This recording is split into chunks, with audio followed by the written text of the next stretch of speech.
नमस्ते, म छितेन तपाईहरुलाई स्वागत गर्छु मेरो च्यानलमा। अनि आज चाहिँ म बनाउन गइरहेको छु अन्डा करी।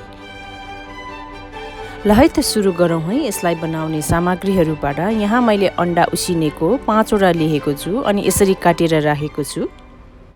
2 वटा सानो सानो टमाटरको प्युरी बनाएर राखेको छु।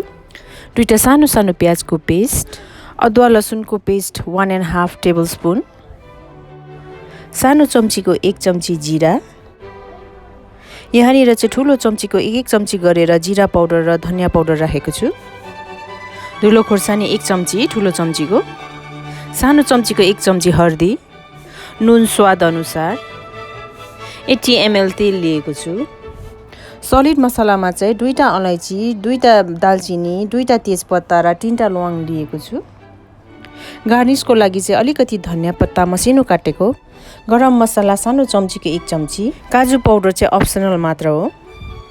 तातो कराईमा मैले लिएको तेलबाट आधा युज गर्दैछु। अब त्यसमा मैले यो अलिकति हर्दी पाउडर राखे।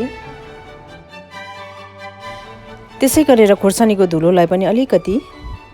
ल अब यसमा चाहिँ म एक वटा गरेर अन्डा हालेर चाहिँ फ्राई गरिरहेको छु। ल हेर्नुस् त मैले यतिको हुइन्जेलसम्म अन्डालाई फ्राई गरे। अब यो अन्डालाई निकालेर एक साइडमा राखिदिने।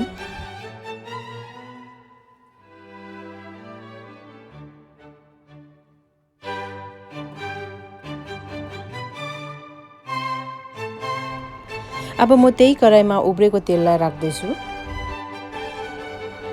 अब त्यो तातो तेलमाथि म जीरा राख्दैछु। अनि त्यसै गरेर सलिड मसलालाई पनि र यति राखिसकेपछि म यसलाई एकछिन चलाउँछु। र अब मैले प्याजको पेस्ट पनि हाले र यसलाई चाहिँ म हाई फ्लेममा यसको पानी नसुकिन्जेलसम्म पकाउँछु।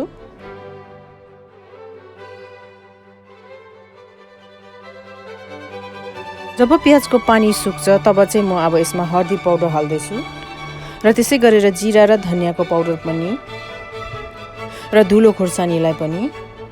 अब यति मसलाहरू राखिसकेपछि चाहिँ ग्यासको फ्लेमलाई मिडियममा राखेर यसलाई फेरि पकाउनु पर्छ। र यो मसलालाई चाहिँ मैले 3 मिनेट जति पकाइरहेको छु र 3 मिनेटसम्म यतिको पकाएपछि चाहिँ मसलाको कलर चाहिँ यतिको चेन्ज भएर आयो र अब स्मेल पनि एकदमै राम्रो आउन थाल्यो र मसला रेडी भयो। अब चाहिँ ग्यासको फ्लेमलाई लोमा राखेर फेरि यो जिन्जर गार्लिकको पेस्ट हालेर फेरि त्यसरी नै चलाएर एकछिन पकाउनु पर्छ। अब यो जिन्जर गार्लिकको पेस्टलाई मैले 1 मिनेट जति भुटिसकेपछि चाहिँ त्यसमा अब टमाटर प्युरी एड गरिदिने।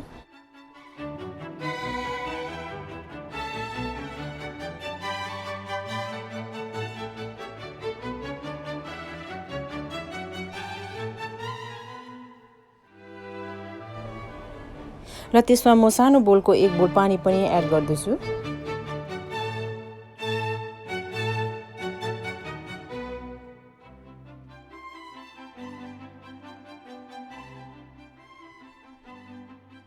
र अब त्यसलाई एकछिन चलाएर पकाएपछि चाहिँ अब त्यसमा म अन्डा एड गरिरहेको छु।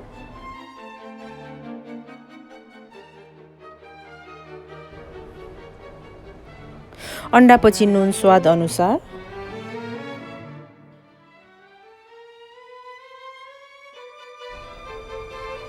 अब फेरि फ्लेमलाई चाहिँ लो गरिदिने र यसलाई मजाले चलाउने।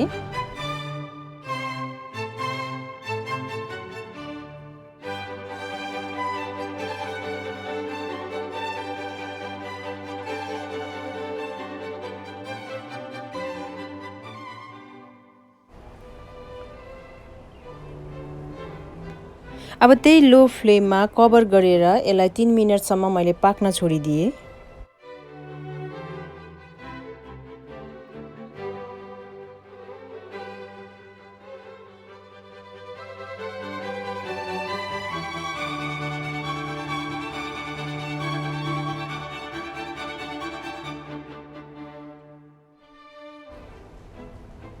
र 3 मिनेट भइसक्यो। अब तपाईहरुलाई म खोलेर देखाइरहेको छु। लु हेर्नुस् त कति राम्रो तेल र मसला छुटिएर आयो।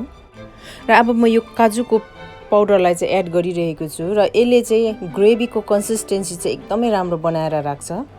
र तपाईहरुलाई मैले बताइसके यो चाहिँ अप्सनल मात्र हो हाल्नु मन परे हाल्दा पनि हुन्छ नहाल्नु मन परे नहाल्दा पनि हुन्छ र अलिकति पानी पनि त्यसपछि चाहिँ एड गरिदिने र अब म यसलाई एकछिन चलाएर यो पाउडरलाई चाहिँ ग्रेभीसँग मिक्स गरिरहेको छु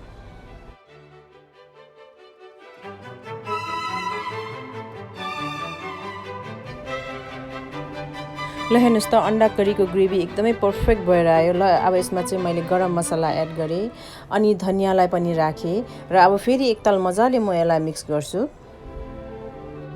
तपाईहरुलाई ग्रेभी एकदमै थिक लाग्यो भने तपाईहरुले अलिकति यसमा पानी एड गर्न सक्नुहुन्छ र यो चाहिँ मैले रोटीसँग सर्भ गर्नको लागि बनाइरहेको छु त्यसैकारण म चाहिँ यहाँ ग्रेभी अलिकति मोटो नै राखिरहेको छु र तपाईहरुले यसलाई भातसँग पनि एकदम इन्जोय गर्न सक्नुहुन्छ र मलाई आशा छ तपाईहरुले मेरो यो अंडा करीको रेसिपीलाई पनि एकदमै मन पराएर हेरिदिनुहुन्छ भनेर ल ग्यासलाई अफ गर्ने अनि अंडा करी चाहिँ रेडी भयो र मेरो च्यानललाई सब्स्क्राइब लाइक अनि शेयर गरिदिनुहोस् है थ्यांक यू बाइ बाइ